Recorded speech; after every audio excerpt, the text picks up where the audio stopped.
Okay, good. So, hello, everybody. Welcome to Season 3, Episode 3 of the Propaganda Podcast. Really briefly, I'd like to introduce our podcast to you. Our podcast is called Propaganda. It's because our aim is to cut through the propaganda that you hear everywhere and give you some of our own propaganda, which is the good propaganda. So you should listen to us. Our podcast is divided into 3 parts. The first part is the global political situation, where we look at some current headlines from the last week and discuss them. The second part is the current issue analysis. This week we're going to be talking about Monsanto and the ideology behind agribusiness. And finally we end with the morale that's supposed to be uplifting. This week I believe we have a poem. So my name is Chell. I'm a host. I'm another host, Andrew. And I'm a newcomer. I'm Laurent. All right, cool. Then we'll get started. All right, I'll just jump right in. So the first headline is the first topic is about Sita of the GPS. The headline is from Financial Times: Belgian regional leaders reach agreement to support Sita trade pact. Sita, which stands for Comprehensive Economic and Trade Agreement, is, quote, a proposed free trade agreement between Canada and the European Union that, if enacted, quote, would eliminate 98% of the tariffs between Canada and the EU. In this way, it is very similar to the Transatlantic Trade and Investment Partnership, or TTIP, being pushed by the United States and European governments and their non-governmental capitalist allies. The mainstream media takes pains to stress that it was particularly the French-speaking part of Belgium called Wallonia that blocked the deal, though the French and Dutch Brussels region as well as the German-speaking region both rejected the deal as well. CETA must be ratified unanimously by all 28 European member states in order for it to pass. For that, it must pass in Belgium, and for that in Wallonia.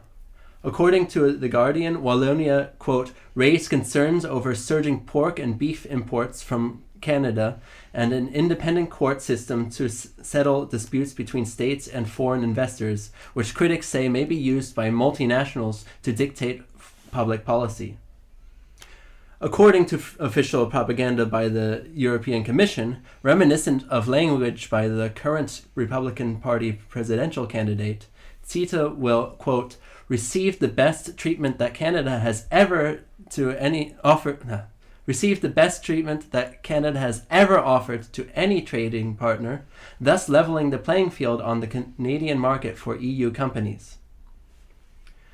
Critics to CETA oppose the treaty on the grounds that it will be a boon only to businesses and multinational corporations at the expense of consumer rights. According to a comprehensive 2014 summary of the deal by Pia Abrahart, Blair Redlin, and Cecil Toubeau, in collaboration with 14 different policy, trade, technical, and labor associations from around Europe and Canada, CETA, quote, includes an investor-state dispute settlement, ISDS, mechanism, which, quote, gives foreign corporations the ability to directly sue countries at private international tribunals for compensation over health, environment, financial, and other domestic safeguards that they believe undermine their rights. End quote. And I will continue this long quotation because it is important. Quote, these investor-state lawsuits are decided by private commercial arbitrators who are paid for each case they hear, with a clear tendency to interpret the law in favor of investors. ISDS can prevent governments from acting in the public interest, both directly when a corporation sues a state and indirectly by discouraging legislation for fear of triggering a suit. Globally, investors have challenged laws that protect public health, such as anti-smoking laws, bans on toxins and mining, requirements for environmental impact assessments, and regulations relating to hazardous waste, tax measures, and fiscal policies, end quote. Wednesday night, according to the Financial Times, Canada and Belgium came close to reaching a deal, but talks broke up shortly before midnight.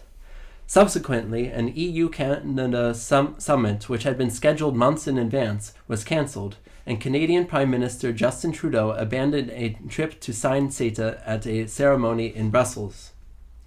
According to the Financial Times, the, quote, delay to accord with Canada raised questions about EU's ability to handle complex deals that, quote, require the support of all the parliaments in the bloc.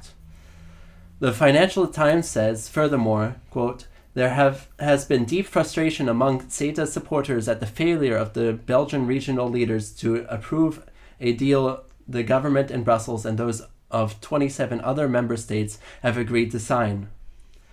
Donald Tusk, president of the European Council, has, quote, warned that a collapse of Sita would have obvious consequences, his quotes, for Europe's global position. In this Financial Times article, there is no mention of the contents of the deal or the reasons why Belgian regional governments wanted to reject it. Scant coverage of these reasons and the deal's content can be found elsewhere in the mainstream media. This is how propaganda machines such as the Financial Times uncritically tote the capitalist line that small pockets of democracy still present in European society today might get in the way of more important things like profit. And over to you, Joe. Cool. Turning to Mosul and Aleppo. In Al Jazeera, we read Mosul and Aleppo, A Tale of Two Cities. So, as we discussed last week, the international coalition involving mostly Kurdish Iraqi Peshmerga, Iraqi military, and other various local Kurdish Alevitian militia forces have joined an operation to take Mosul from Daesh, otherwise known as the Islamic State. Additionally, there are more than 100 U.S. military personnel embedded with the local militias. According to the BBC, they are advising commanders and helping direct coalition airstrikes. Other U.S. troops are providing fire support from nearby bases. According to Al Jazeera, however, these 100 U.S. military personnel are special operation forces operating with Iraqi units, and only a small number of the 4,800 U.S. troops who are supporting the operation. Furthermore, between 800 and 900 militants have been killed since the Mosul offensive began. Up to 5,000 IS fighters were thought to be in Mosul before the assault began. Quote, some 11,700 residents have fled since the offensive began, and according to the UN's worst-case scenario, as many as 700,000 others could follow suit. Karl Schmebri of the Norwegian Refugee Council warned that there were currently only enough space in refugee camps for 60,000 people. The WHO is working on the assumption that 200,000 of them will require emergency health services, including more than 90,000 children needing vaccinations and 8,000 pregnant women. End quote. Meanwhile, the Russia and the Syrian regime is being criticized by the United States and Europe for the massive indiscriminate bombings still killing innocent civilians in Aleppo. The UN Security Council has taken heat as well for not being able to stop the bombings. Over 270,000 people are trapped in eastern Aleppo and under bombardment by planes from Russia and Syria. That's from The Guardian.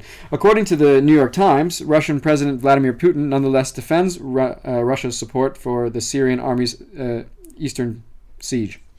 In Sochi, Putin said Wednesday that there is a choice between keeping a terrorist nest there or crushing that nest while minimizing civilian casualties. According to the Times, Moscow has denied striking civilians and has blamed Washington for failing to persuade the U.S.-backed rebels in the city to cut their ties with fighter from Al-Qaeda's branch. It's from the New York Times.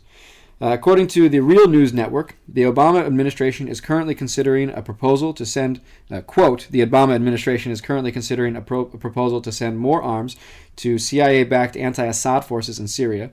According to the Washington Post, Obama has not made a decision yet and could leave it up to whoever wins the election in November. This, of course, raises questions of what would President Hillary Clinton or President Donald Trump do in Syria. This has also been the topic of the presidential debates recently. End quote. Both sides are accusing each other of war crimes, and as we have already seen in the debates, Clinton and Trump are using both sides of the conflict in order to inflict political damage on one another. Cool. And now for the analysis of the headlines. Back to Andrew. So, in our global political situation, we have only discussed two topics, and yet they demonstrate very well a problem I would like to talk about. That problem is how one-dimensionally that news is presented to us. With our Sita example, we see how Sita as well as TTIP and the Trans-Pacific Partnership, TPP, are described in the media as if they are a given. The default position is that these trade deals, forget what they say, are going to be ratified one way or another, and it's more or less a question of when, not if. In the media, when there are criticisms or objections to the deals, they are glossed over as if they are simply the uninformed opinions of a radical minority. Of course, the opposite is true. Across the map, opposition to these deals is much larger than those who support them, and opponents to the deals bring in many different factors from workers and community rights to environmental and ethical concerns. All the mainstream media reports, however, was that the French-speaking regional leaders in Belgium were worried about Canadian sausage and beef. On the other side, we see the news about war zones such as in Iraq and Syria, or, lest we forget, the war in Afghanistan that has been continuing since 2001. Of course, there is massive opposition all over the world to these wars, but they are often dressed in terms that make them seem inevitable. If we look back just a few years ago, the mainstream media continually reported on the horrors of the Islamic State, Daesh. These horrors drowned out any opposition to the, what seemed at the time, inevitable conflicts that would ensue. But this inevitability is just what was presented to us. It's the inevitable result of these issues being presented to us one-dimensionally, without debate. According to Noam Chomsky, this is all part and parcel to the political game. He says, quote, "The smart way to keep people passive and obedient is to strictly limit the spectrum of acceptable opinion, but allow very lively debate within that spectrum."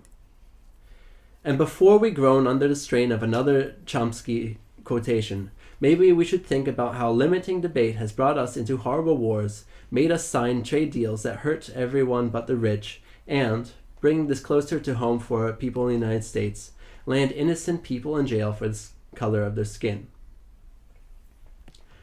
This year is the 50th anniversary of the founding of the Black Panther Party. The Black Panther Party was founded in 1966 in Oakland, California by Huey Newton and Bobby Seale, and its original name was in fact Black Panther Party for Self-Defense, African American Revolutionary Party. However long, this name was really fitting. The founders of the party realized that black people are under threat in the United States and that the best they can do is protect themselves from the racists that harassed and killed them every day, the police. But since its founding, the mainstream media has painted the Black Panthers as vicious, violent hate group, so that they are more or less seen in the minds of many Americans as the black version of the KKK. And yet nothing could be further from the truth. The Black Panthers organized food drives to feed hungry children and the homeless. The Black Panthers made issues of the black community known to the rest of the United States. And, most importantly, the Black Panthers gave hope to many people in the United States who had none. If we look at the year 1966, this was the tail end of the civil rights movement. But the fact that we say that the movement ended when there were still so many problems in the racist system and society of the United States shows that those problems never truly ended, or those movements never truly ended. But that's what the media presented to us, and our image of the civil rights movement nowadays is one of nonviolent protests of Dr. Martin Luther King. But ours is a system and society that imprisons black people and other people of color for mere petty possession of marijuana. And when they protest, then the media paints them as thugs rioting and are told to be more like King. That's why the Black Panthers formed, to escape the one-dimensionality of the system and the media. Cool. And now I'd like to leave it up to discussion. Of the events of what's happening, and if anyone has any other headlines they think are relevant to our... Well, I guess I'd like to go back to the question of Sita in Wallonia. Yeah. So I myself, I'm Canadian. That's a complete coincidence that we have a Canadian. You did suggest that we have Sita, but a complete coincidence. Yeah, absolutely. But interestingly enough, I saw yesterday, and that was I saw it on Facebook and didn't saw it on the medias. But there was this speech by the minister president from Wallonia, His name is Paul Magnette. And he was explaining in front of the House of the Parliament of Wallonia the reasons why he was not agreeing yet on the terms of Sita. Mm. And mostly the reasons were pretty interesting, and he said it's more a question of procedure. Here in Wallonia, when we decided to talk about Sita, we decided to have a democratic process where the unions and the population were consulted and were having a say in those things. And lots of unions actually said, no, there's these problems. And you talked about the sausage and pork in Canada. We also talked about the fact that Sita could open the door to big corporations having access to tribunals to resolve conflicts in case some governments in the European Union or in Canada passes law they dislike, which gives pretty big power to those corporations. And so, but the interesting thing is that it was just clearly saying, well, in Wallonia, the people had more say than in any other places. And as a citizen of Canada, there's no point where we were consulted on any of those measures. The whole signature, the whole negotiations happened behind closed doors, and the Canadian population were not consulted at all about those things. Yeah, I just want to say briefly, I mean, I think since Justin Trudeau has come into office and as Prime Minister, people now have an image of Canada as being a really sort of progressive country, right. But they kind of forget that Harper was into for 10 years or something like exactly, that. 10 years. So I was just leaving, I believe. I was in Canada when Harper got into power. I remember that, but also, because I lived in Canada, I studied there, I follow Canada quite a bit. And the thing is, he was more or less worse than Bush. Yeah. You can he was a smart Bush, which is worse than Bush, exactly. Because a dumb Bush is Trump. No. Is Bush, but it's Bush. Yeah, doesn't get much dumber than Bush. I don't know, Trump. I don't know. Yeah. But I mean, that's when all this also with tar stands also started happening. I mean, that's he started pushing this deal in that time, or this deal started being pushed in that time with the Harper government, and without the consent of the Canadians, and that's happened to us in the United States as well. It's without the consent of us. These TTIP and TPP are just being pushed through as if they're. I mean, what do Americans ever to consent to? Oh, like when do we get the choice to consent to anything? Yeah, that's the thing. I mean, we might not even consent to it, but we don't even get that choice. We don't even ask. Yeah. The idea of a consultation with the public is just completely foreign to our political system. Well, it didn't happen in Canada either, to be fair. I mean, like, you talked about Harper, and of course, like, the policies that Harper and the Conservative government enacted during those 10 years still have a lot of influence. But the thing is, Justin Trudeau is agreed on all of Sita that was negotiated under the Conservative government. That's right. Yeah. The tar sands, he just agreed to build a pipeline, which he ambiguously during the campaign for which he was elected said, we're not sure about that, but he definitely agreed to build a pipeline. I mean, they've definitely. I'm going to say similar to Obama. They found the face that is able to sell things to the American or to the Canadian public. Yes. And I'd just like to go through this briefly through the key findings of this this sort of survey that I mentioned in my bit on Sita. 1, Canada's experience with the North American Free Trade Agreement illustrates the dangers of investment arbitration. 2, Sita's investors' protections would arguably grant even greater rights to foreign investors than NAFTA, increasing the risk that foreign investors will use Sita to constrain future government policy. For people who don't know, NAFTA, the North Atlantic Free Trade Agreement, basically screwed up Mexico and all small farmers and workers all across North America. Mm-hmm. 3, the risks to Canada of being sued by banks, insurers, and holding companies will increase significantly with CETA. CETA will increase the risk to the EU and its member states of challenges by Canadian investors in the mining and oil and gas extraction sectors that are really problematic sectors in Canada that I know. Canadian subsidiaries of...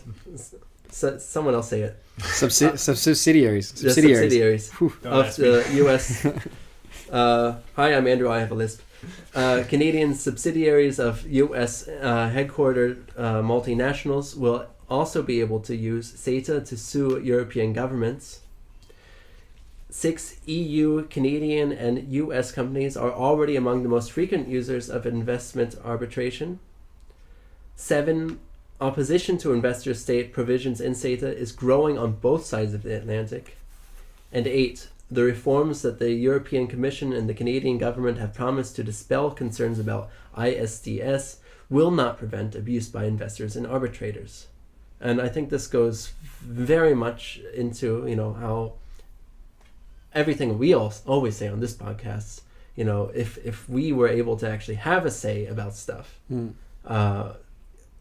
these wouldn't be issues. This investor arbitration, there's kind of an element of irony to it, because it's really, it's a way to find it's a way to get out of constraints that are built into the WTO.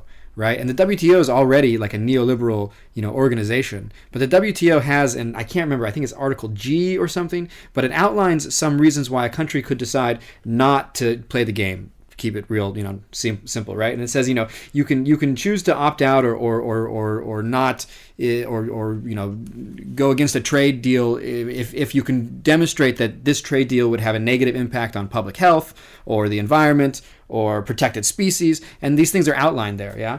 And it's happened before. So for example, the United States loves to pump our cows full of hormones. Yeah, and Europe said at some point, well, we don't think that it's safe to eat beef that's full of hormones. We don't know. Maybe that will have negative consequences for health. And they hired some scientists to show that it could potentially have negative consequences. And then they argued, I believe, in the WTO about U.S. hormone beef, and they won. And so the United States is no longer allowed, even through the WTO organization, is not allowed to export beef to Europe. And of course, American beef producers are super pissed off about it. They got a lot of beef to sell because they pump them full of fucking hormones, and which means that they grow up faster and you can sell them. You could dump them onto other markets and make a killing, and put all the other local beef producers out of business, which is what they wanted to do. And in normal circumstances, the beef producers would go to the WTO dispute settlement body, and they would say, hey man, you can't tell us not to import our beef. And in fact, that's exactly what happened. They went there. The beef producers in the United States went to the WTO and said, Europe doesn't want our beef, that's not okay. They need to either take our beef or pay us a bunch of money. And then Europe came up and said, listen, it's a public health problem, we're not going to take the beef. The WTO agreed with Europe, and now the Europe doesn't have the beef. But with these private investor arbitration, they can find a loophole there. They can now the companies can say, well, it doesn't matter what the WTO says. It doesn't matter about public health or safety or environmental things. You still don't want our beef, and we want to sell it to you. Therefore, you have to pay us. And I don't know. I think it's ironic. Well, I think it reminds me of what happened in June and that was the IMF, the International Monetary Fund. They came out with an article that basically said that maybe, or questioned whether neoliberalism is wrong. And if we look at these institutions, IMF, the World Bank, and the WTO, they're all neoliberal institutions, and they're actually, they're old enough now to maybe start questioning themselves and be a bit, mature about their outlook of things, and not just push neoliberalism. They admit, that maybe in Chile and in other parts of the world, maybe they pushed neoliberalism too much, which is, for them to admit that is a huge step. And these trade deals are going to just completely ignore that, even these institutions, which are in there, which are more or less still in their ideology. And it's just, I bring it back to the article or to the analysis that I made.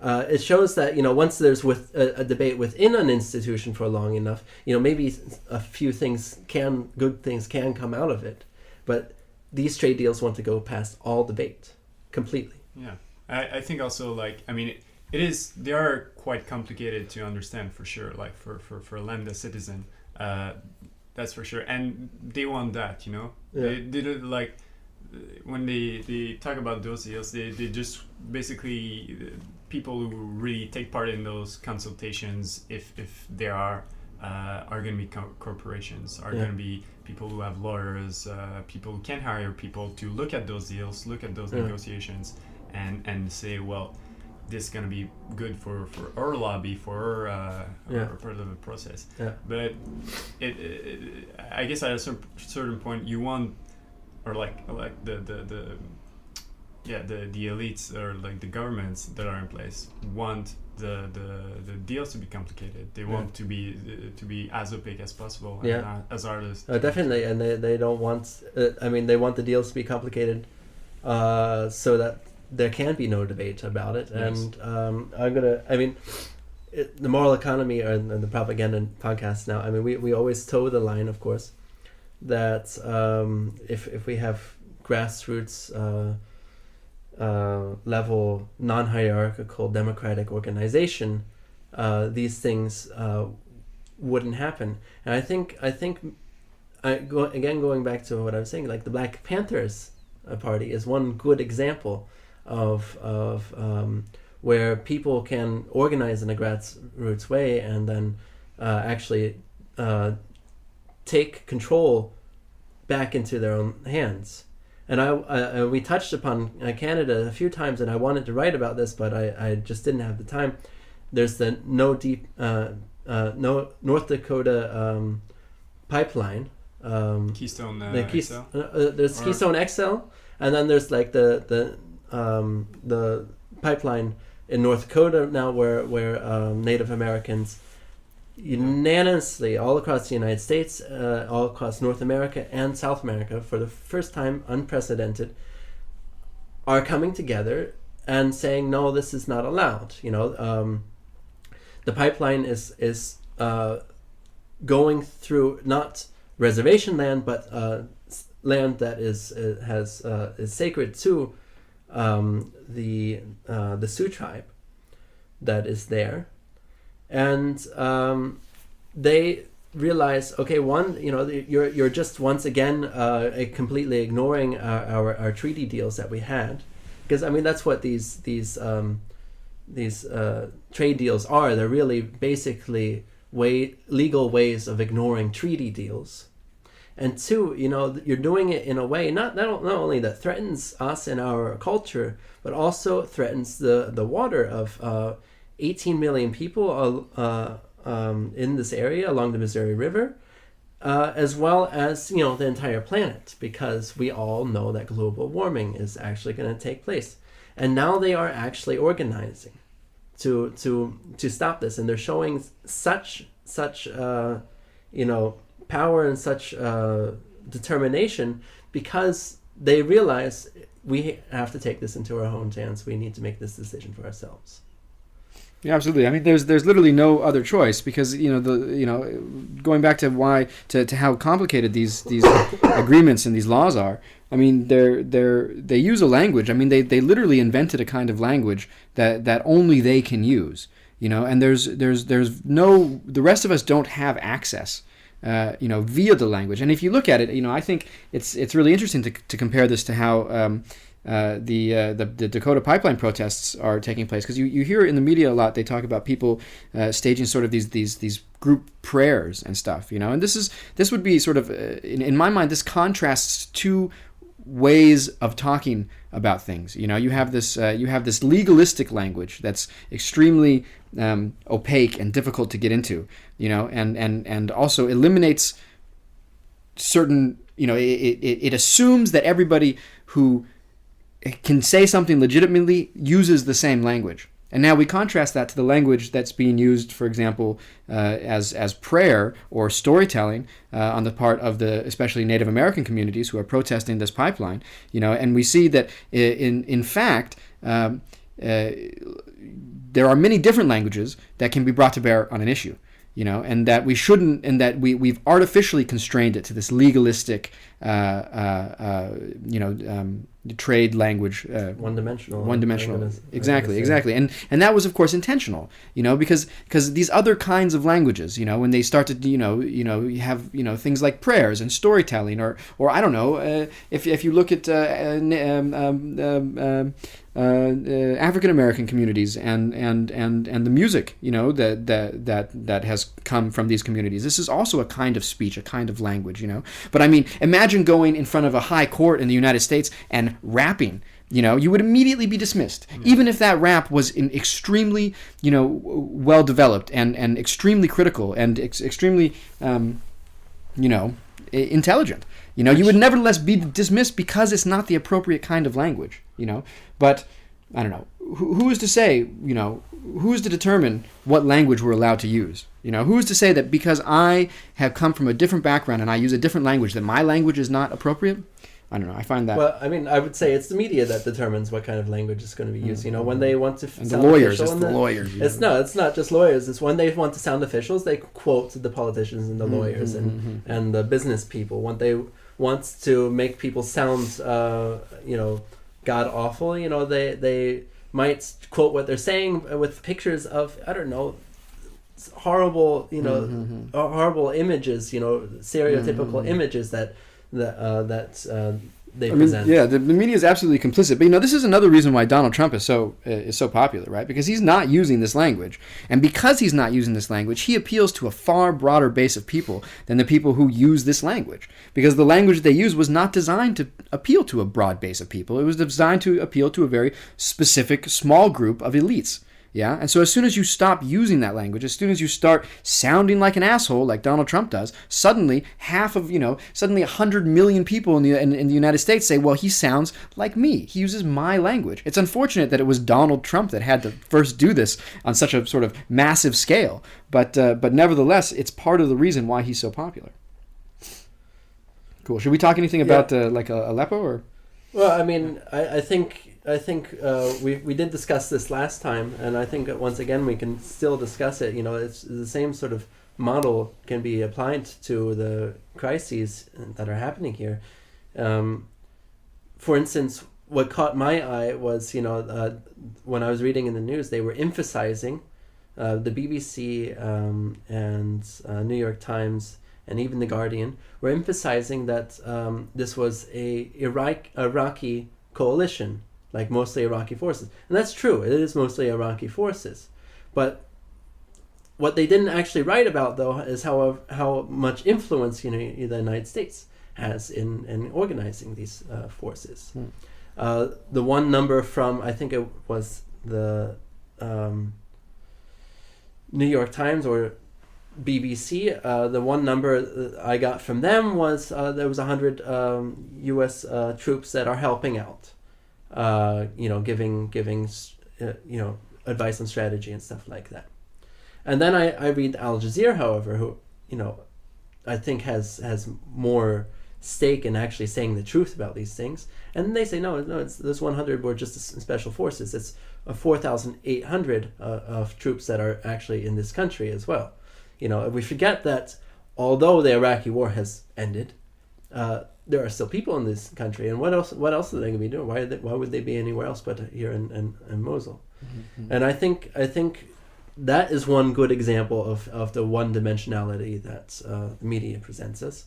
The other one being, of course, that we all are looking at the horrible things that Russia does, and seeing that Russia really is just being absolutely brutal. And then we're applying, I mentioned this, we're applying, it's being applied to Trump, and it's also being applied to Julian Assange.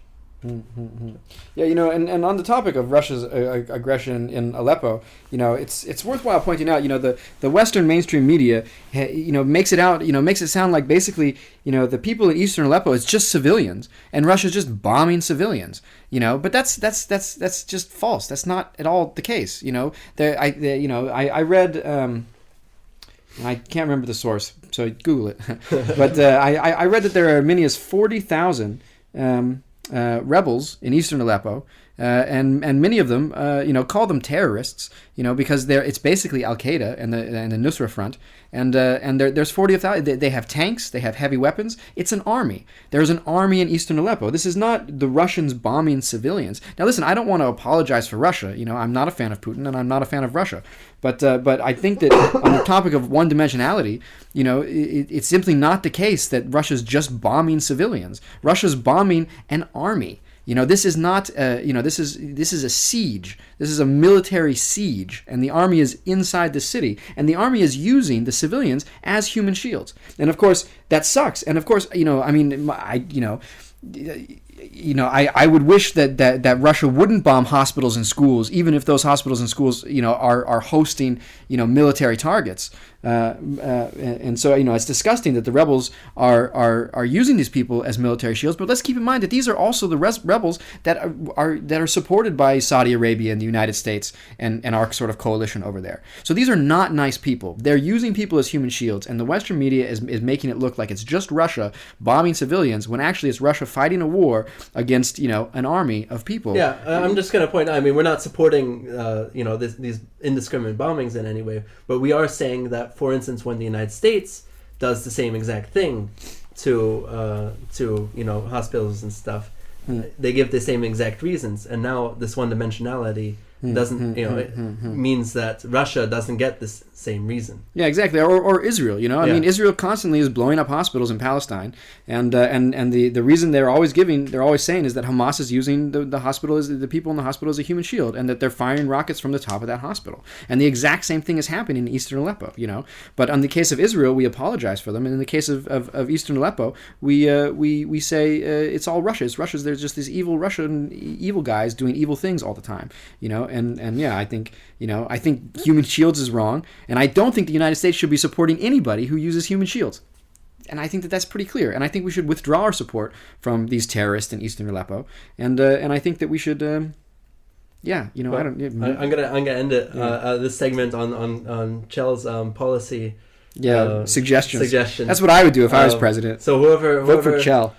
Whoever does that, Chell will vote for you. Yeah, that's right. And now we'll. I would like to have an anti-war candidate. I think I would vote for an anti-war candidate. If Trump came out and said, "I will make no war," fuck, man. I mean, I might even be tempted to vote. We do. It's Jill Stein. Yeah, Jill Stein. Right? Yeah. You forget. I would like to have a mainstream candidate who has some chance of winning the election. Being Obama was an anti-war candidate. He's not an anti-war president, but he was definitely won the election on the promise of as an anti-war candidate. And it's funny, Hillary, she forgot that part. Right? Where's the anti-war rhetoric from? There's no anti-war rhetoric from Hillary. She's like, she does at least in that she's kind of halfway telling the truth, right? She's not. She can't even say she's an anti-war president with a straight face, so she's not going to say it, right?